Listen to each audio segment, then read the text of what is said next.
Bonsoir, bonsoir messieurs, dames, bonsoir à chacune et chacun d'entre vous. Au nom de toute l'équipe de la Fondation Opale, je suis ravie et je vous souhaite la bienvenue pour cette belle soirée qui s'annonce.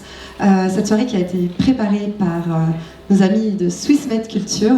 Donc une soirée qui sera en plusieurs temps, avec tout d'abord une rencontre et discussion entre l'artiste franco-portoricaine Candida Romero, qui est juste à ma gauche, qui sera qui est là,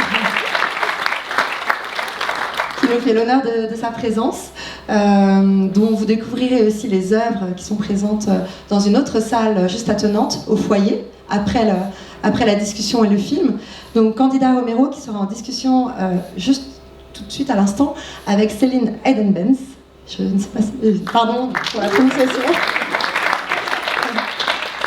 Curatrice de l'exposition Stranger in the Village.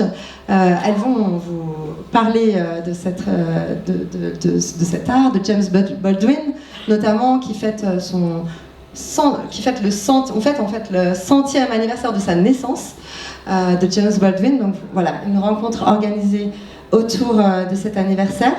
Donc d'abord une discussion d'une demi-heure, ensuite un film d'une demi-heure, et puis ensuite on vous invite pour une verrée offerte et conviviale, juste à l'étage dans le foyer. Voilà messieurs, dames, belle soirée à vous.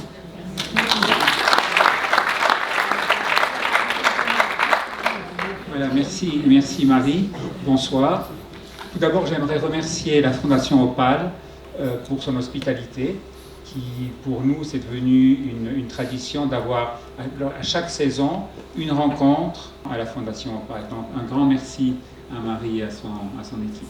Depuis une année ou deux, les gens viennent, me proposent, suggèrent des manifestations et j'ai beaucoup moins de travail à faire, ce qui est sympathique. Et c'est tout à fait le cas de la manifestation de ce soir. Un déjeuner avec Candida et Tim il y a une année. On parlait de thèmes tout à fait... Candida est une artiste, son ami Tim est un architecte de musée, donc on a parlé d'art. Et puis, de fil en aiguille, elle me dit « Ah, mais moi, mon père avait un bar dans les années 50 à Paris, et James Baldwin venait très régulièrement chez mon père. » Et vous savez, on fête cette année le 100e anniversaire de sa naissance, et moi j'ai fait un travail sur lui. Et puis, ce qui est intéressant, c'est qu'il a passé 15 jours à Loèche-les-Bains en 1955. Voilà. Donc, il y a tout d'un coup un lien entre l'écrivain américain et la Suisse et le Valais. Et puis, la seule chose que j'ai fait, j'ai dit, mais ça c'est une idée pour Swissmed Culture. Voilà comment ça s'est passé. Et puis, j'ai découvert que Céline Hayden-Benz, que vous connaissez, parce qu'elle est déjà venue nous présenter la Suisse à la Biennale de Venise il y a peut-être 4 ou 5 ans, je pense. Hein, à peu près 6 ans déjà, 6 ans. Oui. Voilà. Céline, qui a été la directrice du musée d'art du Valais, a ensuite travaillé au musée d'Argovie, de Aarau. Et au musée d'Aarau, elle a fait l'année dernière une exposition sur justement James Baldwin et sa nouvelle The Stranger of the Village. Donc, de fil en aiguille, tout ça se fait et on est là ce soir. J'en dirai pas plus, en tous les cas je leur souhaite la bienvenue. Je vous souhaite une très bonne soirée et merci d'être si nombreux. Bonne soirée.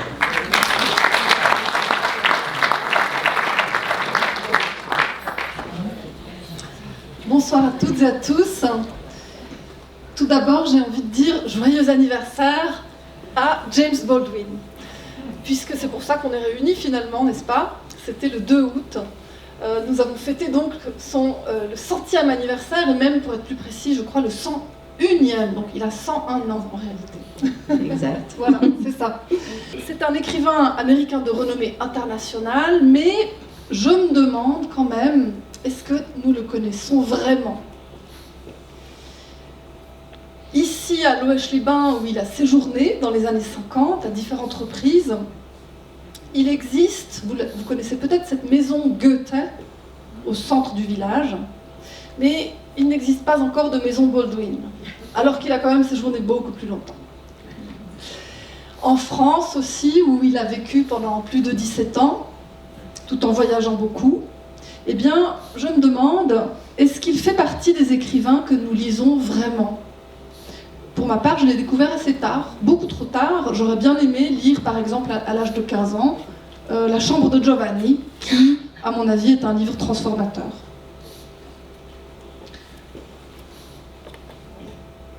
Voilà, 2-3 petites informations sur lui.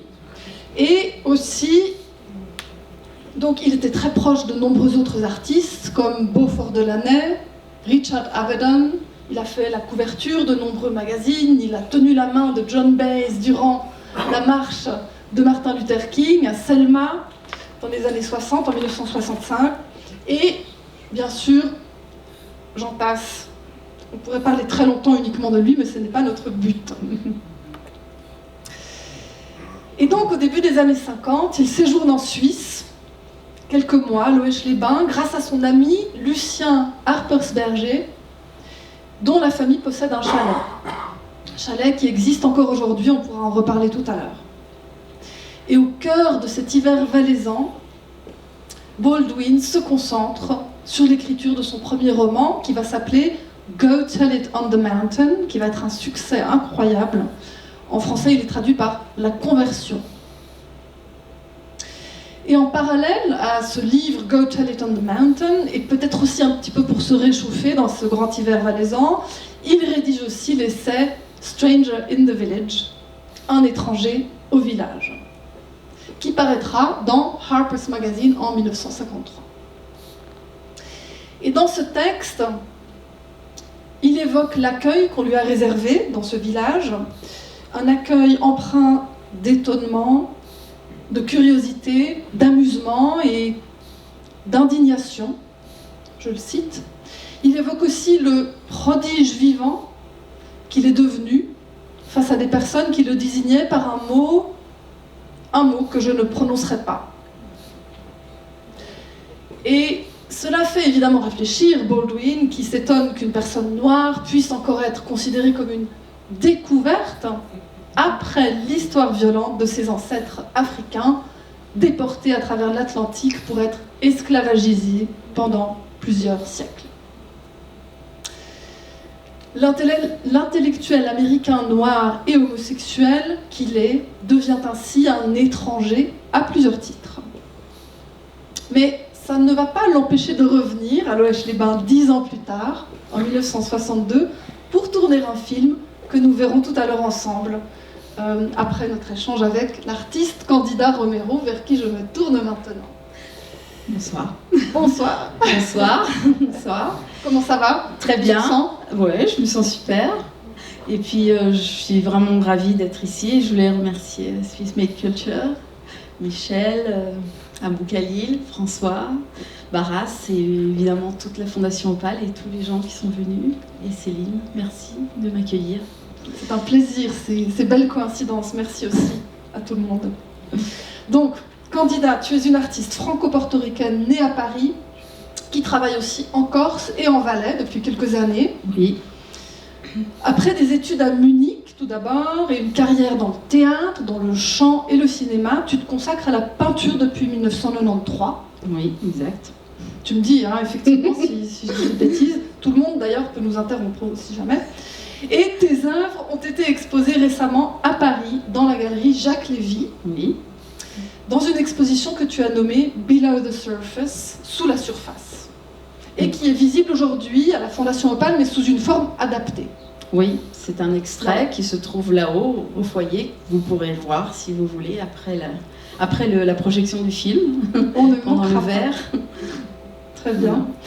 Et donc ta nouvelle série de peinture et de collage contient 45 grandes œuvres sur toile, et c'est précisément James Baldwin qui est au cœur du sujet ici, comme l'a dit François tout à l'heure, et même le recueil Notes of a Native Son, donc chronique d'un enfant du pays, dans lequel se trouve la nouvelle, enfin plutôt l'essai Stranger in the Village.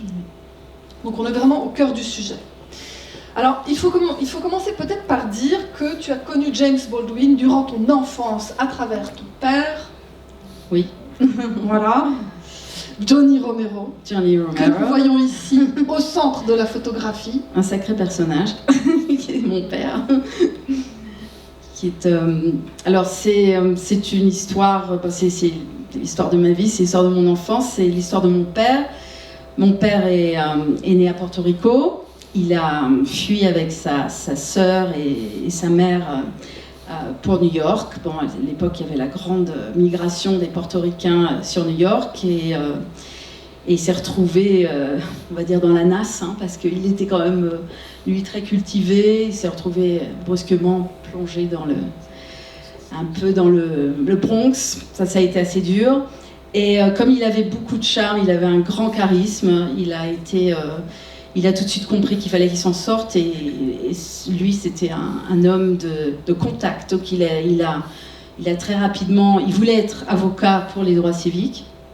Et il n'a pas réussi, parce que à l'époque, il y avait vraiment une chape de plomb avec le racisme. Donc ça, c'est quand même important.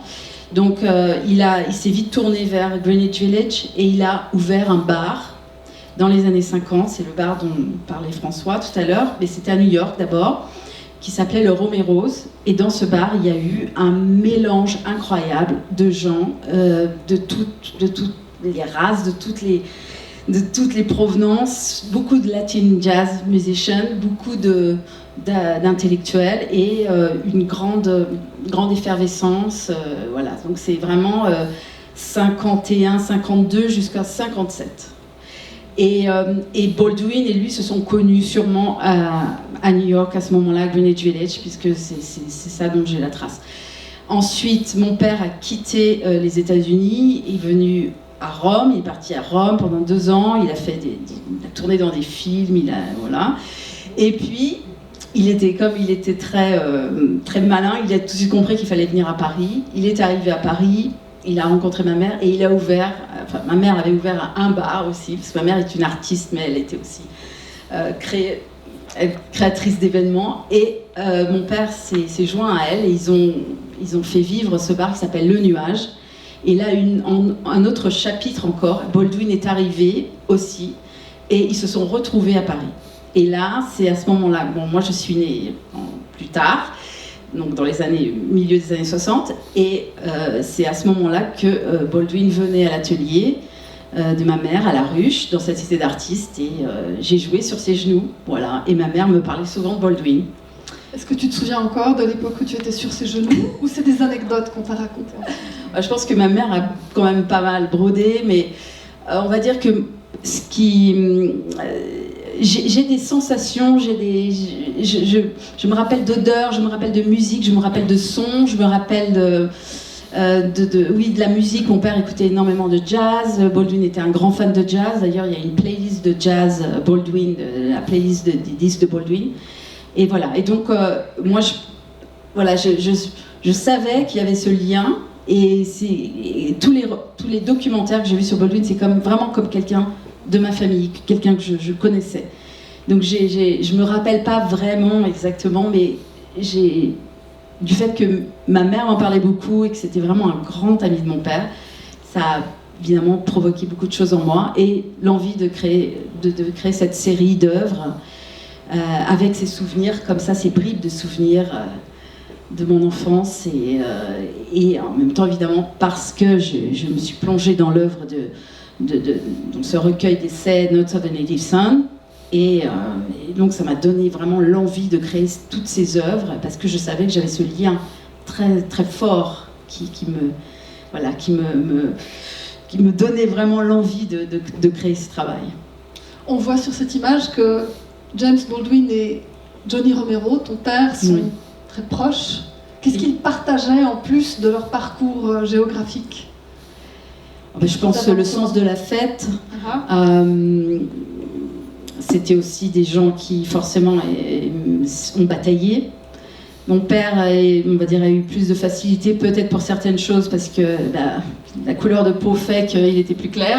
Ça, c'est possible. Mais bon, Baldwin est un grand intellectuel. Mon père avait beaucoup de respect pour lui. Je sais qu'il était très très fier d'être son ami. Donc il partageait, je pense, le sens de la fête, la musique, la joie de vivre. il y a une grande joie de vivre aussi chez Baldwin, qui, malgré les choses terribles qu'il décrit dans ses livres, il y a une très grande joie de vivre, une volonté de vivre. Et quand on sait son parcours, la dureté de sa vie, les 28 premières années de sa vie, c'est fort. Voilà. Et mon père, je sais que Baldwin était fasciné par mon père parce qu'il le trouvait très beau. Il disait que c'était une sorte de dieu. Et donc, il était un beau métis. Donc voilà, et Baldwin était assez charmé. Je crois qu'il était un peu amoureux de mon père. Et c'était des grands copains. Mais bon, voilà, mon père, c'était pas son truc, mais ils ont été vraiment des grands amis. Voilà, mon père, c'était pas quelqu'un de fermé, il était très ouvert. Et d'ailleurs, on voit Beaufort Delaney sur le côté à l'extrême gauche, voilà, qui a été l'amant et le compagnon de Baldwin. Il a aidé Baldwin quand il était jeune, c'est un grand peintre, Beaufort Delaney. Et puis le neveu de Baldwin à droite. Voilà, mon père met sa main dessus. Donc voilà, je pense qu'il partageait le fait d'être quand même issu du même endroit aussi de New York, ayant vécu des choses similaires. Voilà. D'accord. Je peux quand même préciser que le bar de mon père a été un endroit très important. Il y a eu beaucoup de gens qui sont passés par là, des artistes, des musiciens. On sait qu'il y a eu Bob Dylan, il y a eu Marlon Brando, il y a eu peut-être Richard Avedon est venu. Et c'était très très dur à l'époque pour un noir, un métis, tout du moins, d'ouvrir une affaire. C'était pratiquement une chose. Et ça, je pense que Baldwin, ça l'impressionnait aussi. Mon père, il y allait, quoi. Et il a quitté New York un peu avec fracas parce qu'il s'est fait tirer dessus.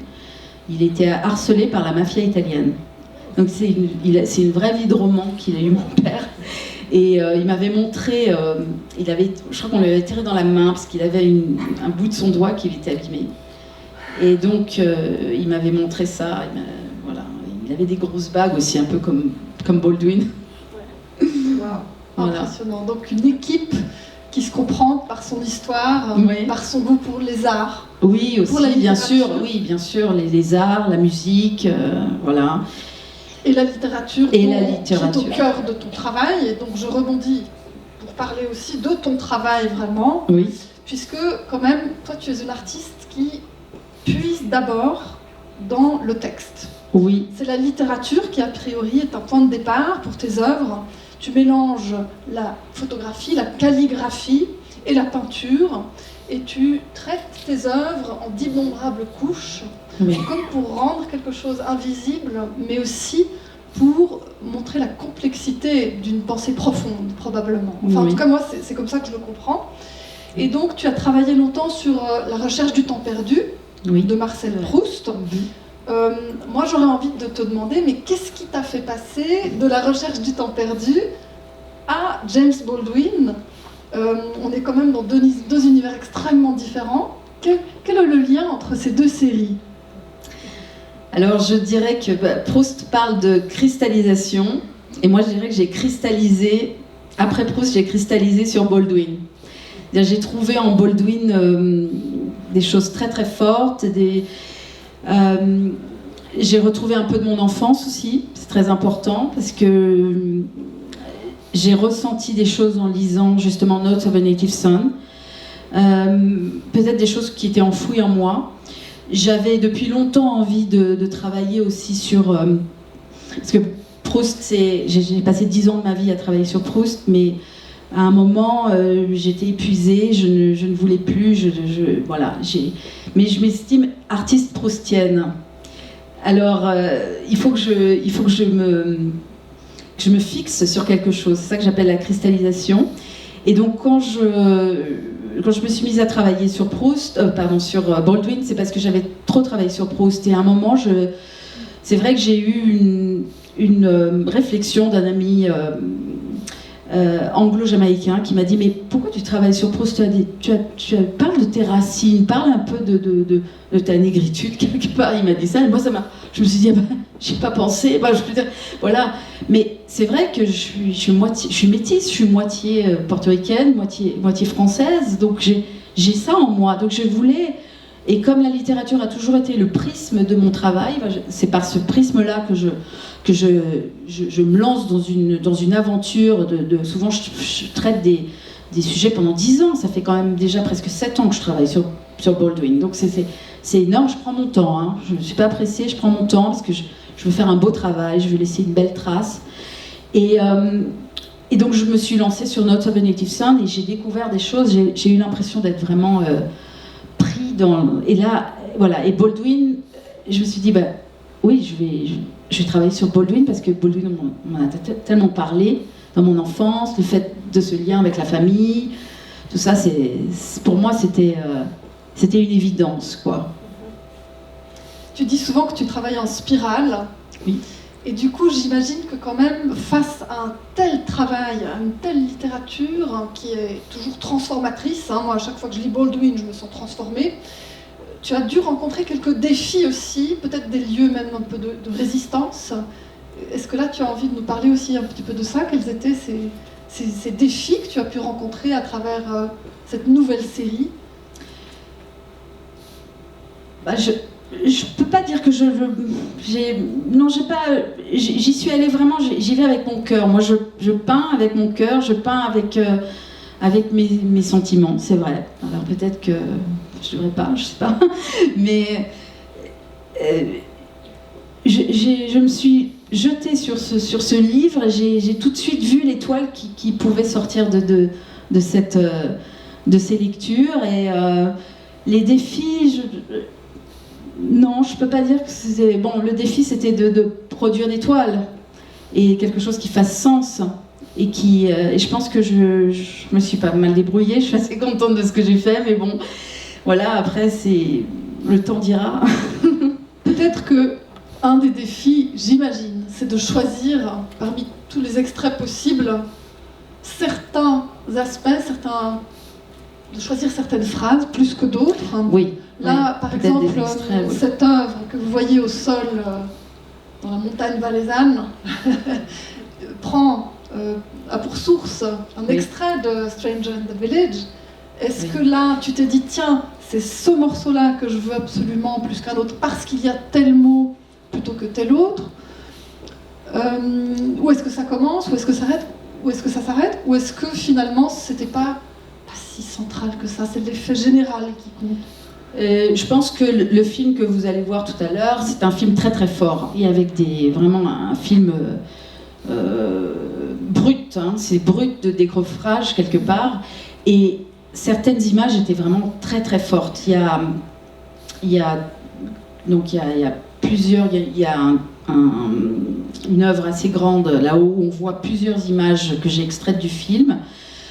Pour expliquer l'état dans lequel devait être Baldwin à l'époque, quand il est arrivé à Loches, et le fait que voilà, il s'est retrouvé un peu seul, noir, le seul noir du village. Ça a dû être dur au départ, il venait pour travailler, il était un peu comme peut-être montré du doigt, et à la fois il était peut-être fêté, je ne sais pas. Mais il y a plusieurs images comme ça. Il y a un carnaval avec des enfants qui se sont grimés en noir. Alors pour lui ça a dû être voilà, ça devait être assez choquant. Et puis en même temps il est à un moment seul dans ce chalet des Abersberg. Voilà, j'ai toujours du mal à dire ce nom. Et on le voit qu'il parle. Voilà, j'ai pris ces photos-là. Et puis surtout la photo, les deux photos de la fin où il s'en va. Et là c'est un porteur valaisan, un Suisse valaisan qui porte ses bagages, et là c'est le renversement des situations, puisque aux États-Unis c'est souvent des porteurs noirs qui portent les bagages, et lui se retrouve habillé très chic dans un costume très beau avec ce chapeau un peu africain qu'il porte, enfin cette espèce de toque Et il s'en va et il est très fier, il a travaillé, voilà. Ça c'est assez touchant. Voilà, j'ai trouvé que ces images étaient très très fortes et le texte, c'est des bouts de texte évidemment de cette nouvelle. Tu as d'abord découvert le texte et le film ensuite, ou dans l'autre sens? J'ai d'abord découvert le texte, la nouvelle, et ensuite le film.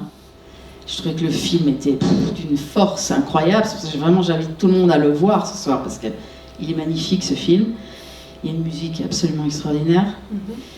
Et oui,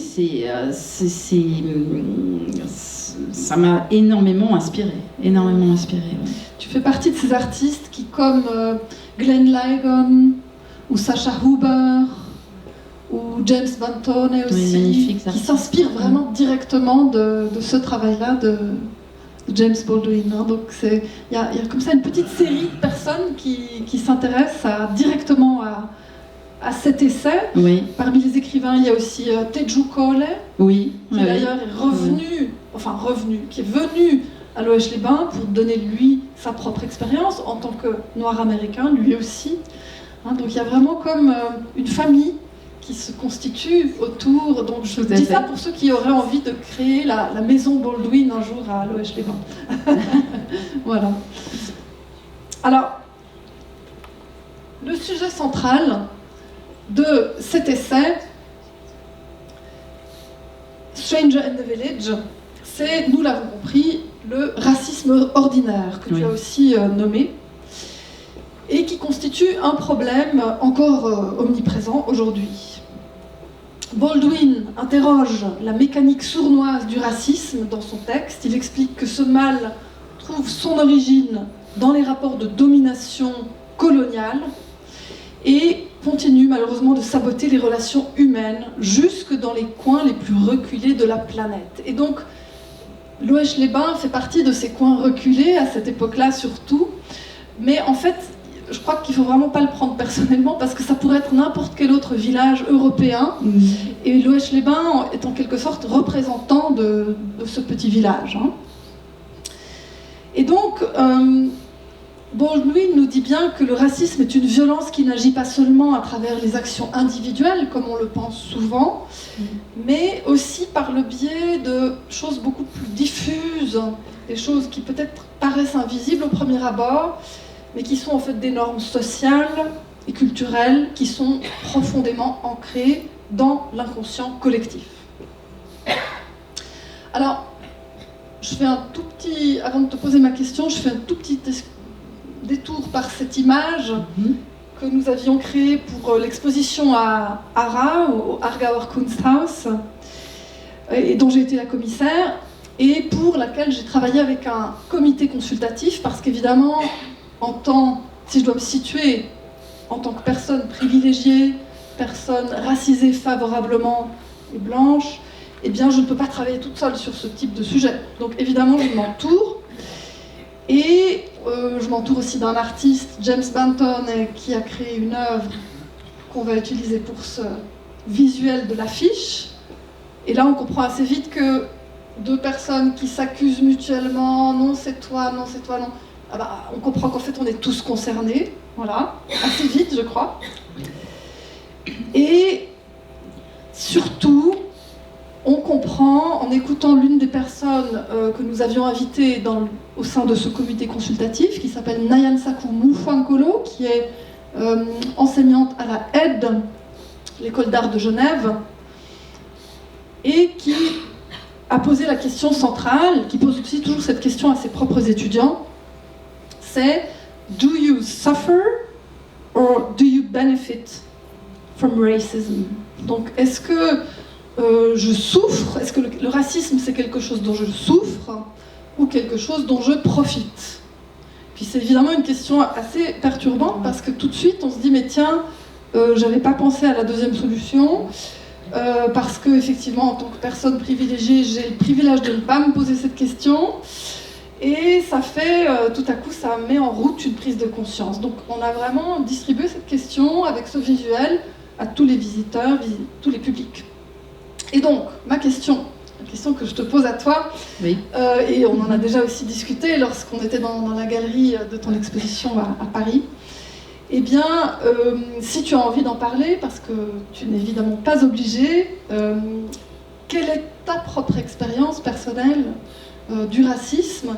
Est-ce que tu estimes pouvoir répondre à cette question do you suffer or do you benefit from racism? Est-ce que tu te situes d'un côté ou de l'autre, ou plutôt même des deux en même temps? Est-ce que tu as envie d'en parler?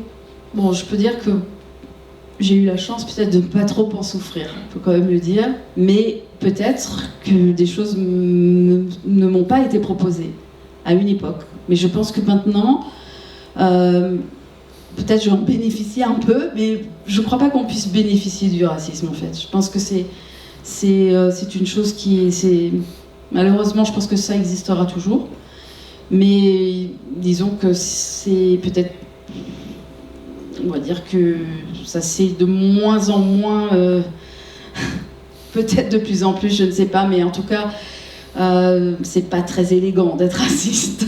Il faut quand même le dire. Je précise peut-être juste pour qu'on comprenne bien, quand Naen Sakou dit est-ce que je souffre ou est-ce que je bénéficie, l'idée c'est de dire qu'il y a forcément un revers de la médaille et qu'il y a des personnes qui, par exemple, très concrètement, soit trouvent un appartement, soit n'en trouvent pas. Et donc ceux qui trouvent l'appartement ou qui peuvent signer le bail, eh bien, ils bénéficient en réalité dans cette situation-là du racisme. En fait, c'est ça la théorie selon les spécialistes, les experts du racisme.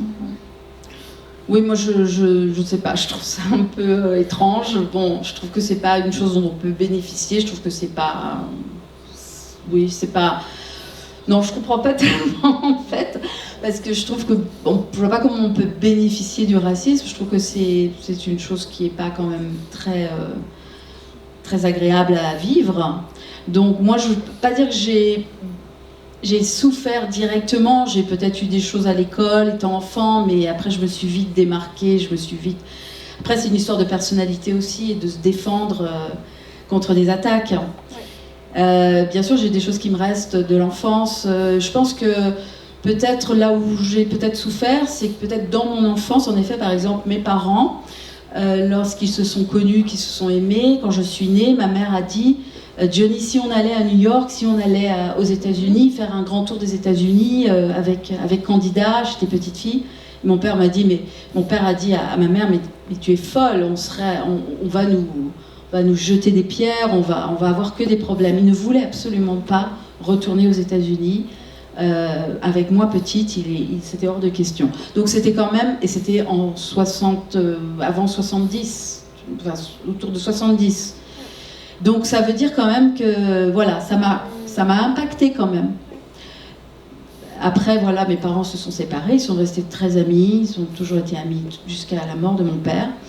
Mais voilà, c'est en ça que je pourrais dire que ça m'a impacté. Et puis dans mon enfance, voilà. D'accord, merci pour ce partage. On va pouvoir ensuite discuter, peut-être avant que je parle du film de Pierre Koralnik sur James Baldwin, avec James Baldwin qui parle français, peut-être j'en profite maintenant pour savoir si vous avez des questions à Candida Romero. Qu'on reste déjà dans le cadre de son travail, peut-être ça, par exemple. Ça peut aussi être des choses qui viennent plus tard, dans le cadre de la discussion que nous aurons autour de la Vérée, autour de ton travail aussi, puisqu'il y a une dizaine d'œuvres avec 2 publications. Oui. J'invite tout le monde à aller voir ce travail, si vous avez envie, mais n'hésitez pas à me poser une question si vous voulez. Alors, en attendant, pendant que vous préparez vos éventuelles questions, je peux dire quelques mots sur le film que nous allons voir tout à l'heure, qui découle directement du texte Stranger in the Village. C'est vraiment un film documentaire à la base qui a été donc commandé par la RTS auprès de Pierre Koralnik, qui à l'époque était tout jeune, qui lui a proposé cette idée en fait, c'était son idée à lui à la base. La RTS lui a dit bon, vas-y, on te fait confiance, on verra bien. Et puis en fait, finalement, il est devenu très connu, Pierre Koralnik. Il a fait d'autres films sur d'autres artistes très importants, des gens comme Peggy Guggenheim, comme Francis Bacon, etc. Enfin, vraiment, il a fait énormément de choses. Il vit actuellement à Zurich. Je lui ai proposé de venir. Malheureusement, il ne pouvait pas être des nôtres ce soir, mais il s'excuse auprès de vous. Donc, c'est un réalisateur franco-suisse. Et vous allez voir, il est très fidèle au texte et il joue même de ces contrastes entre la présence noire de James Baldwin et le fameux désert blanc qui est cité dans le texte, puisqu'il neige, c'est l'hiver. Et donc en fait, il joue aussi de cet effet de contraste entre la figure de l'autre, entre guillemets, et cet innocent aussi, entre guillemets, décor alpin, puisque le mot innocent, c'est aussi quelque chose de très important dans ce texte. Et en fait, là aussi, on verra bien que c'est peut-être le Hoche-les-Bains, mais vraiment tout le pays peut se reconnaître dans ce village. Et donc, Baldwin est vraiment tout à fait conscient à ce moment-là, quand il écrit le texte, et aussi Pierre Koralnik, quand il fait le film, ils sont tous les deux conscients que le cliché du village isolé dans les montagnes renvoie à un imaginaire nationaliste qui est né au XIXe siècle, mais qui justement peut être utilisé ici pour nourrir le propos et introduire l'idée de la colonialité. Et donc, il faut voir que quand même, dans les années 50, quand Baldwin écrit ce texte, on est 10 ans avant le discours de Martin Luther King, « I have a dream », le fameux discours de 1963. Et donc, il est quand même assez précurseur, on va le dire. Il va consacrer toute sa vie ensuite à réfléchir à ces questions.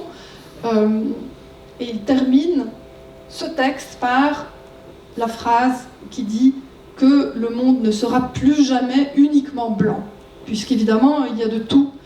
C'est un monde complexe, un monde très diversifié. Et donc, en fait, nous verrons qu'à la base, il s'agit d'une réflexion sur ce village, mais en réalité, c'est quelque chose qu'il va ouvrir de manière beaucoup plus vaste. Ça va ensuite concerner les États-Unis. Baldwin utilise en fait son expérience en Europe, et notamment ici en Suisse, pour ouvrir une réflexion sur les États-Unis, où en fait il n'y a pas du tout la même expérience, puisqu'évidemment l'histoire est totalement autre. Alors je ne vais pas développer le sujet, puisque c'est encore un autre chapitre. Voilà. Oui. Est-ce que toi tu veux ajouter quelque chose ? Est-ce qu'il y a encore une question concernant ce que nous avons dit jusqu'à présent, ou est-ce que nous pouvons progressivement glisser vers le film et plonger un petit peu dans la nuit ? Toutes les caractéristiques physiques du nègre qui m'avait en Amérique causé une douleur presque oubliée et combien différente n'étaient rien moins que miraculeuses ou infernales aux yeux des villageois.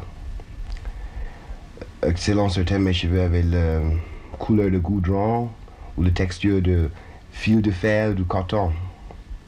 On disait en plaisantant que je devais les laisser pousser pour m'en faire un manteau d'hiver. Si je restais assis plus de 5 minutes au soleil, je pouvais être certaine de voir un petit audacieux s'approcher et mettre ses doigts sur mes cheveux avec prudence, comme s'il craignait une secousse électrique, ou poser sa main sur la mienne, étonné de ce que la couleur ne s'en aille pas. Tout ceci qui, reconnaissons-le, avait le charme d'un étonnement sincère et ne comportait certainement aucune trace de malveillance intentionnelle, n'impliquait pas du tout la notion que j'étais humaine. J'étais simplement un prodige vivant.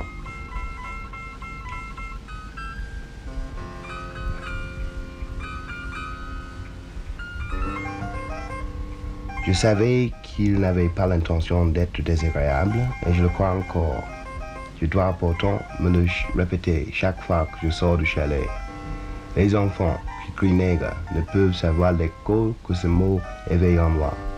Ils sont débordants de bonne humeur, et le plus hardi d'entre eux se gonfle d'orgueil quand je m'arrête pour leur parler.